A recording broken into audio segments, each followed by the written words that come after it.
ওম শান্তি। আজকের মুরলির তারিখ 23শে এপ্রিল 2024। প্রাত মুরলি মধুবন। মিষ্টি বাচ্চারা, বাবা যে শিক্ষা দেন তা অভ্যাসে পরিণত করো। তোমরা প্রতিজ্ঞা করে প্রতিজ্ঞা ভঙ্গ করো না, আজ্ঞার উল্লঙ্ঘন করো না।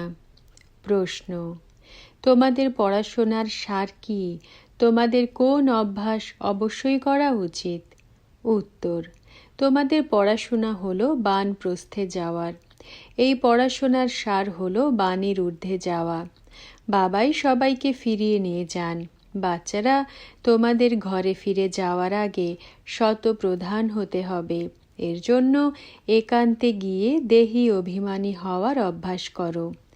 এই অশরীরী হওয়ার অভ্যাসই আত্মাকে শতপ্রধান করবে।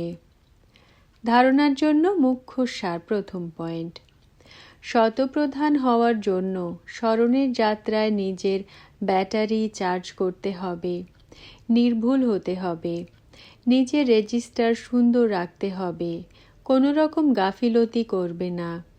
দ্বিতীয় পয়েন্ট: কোনো রকম ভুল কাজ করবে না।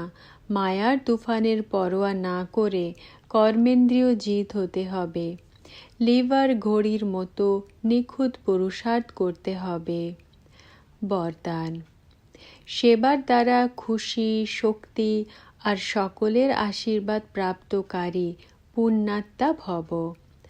ব্যাখ্যা: সেবার প্রত্যক্ষ ফল খুশি আর শক্তি প্রাপ্ত হয়।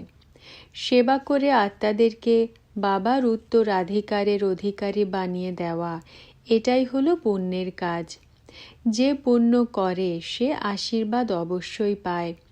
সকল আত্মাদের হৃদয়ে যে খুশির সংকল্প উৎপন্ন হয়, সেই শুভ সংকল্প আশীর্বাদ হয়ে যায় আর ভবিষ্যতের জন্য জমা হয়ে যায়। সেই জন্য সদা নিজেকে সেবাধারী মনে করে সেবার অবিনাশী ফল, খুশি আর শক্তি সদা নিতে থাকো। স্লোগান: মনসা বাণীর শক্তির দ্বারা বিঘ্নের পর্দা সরিয়ে দাও তো অন্তরে কল্যাণের দৃশ্য দেখা যাবে। ওম শান্তি।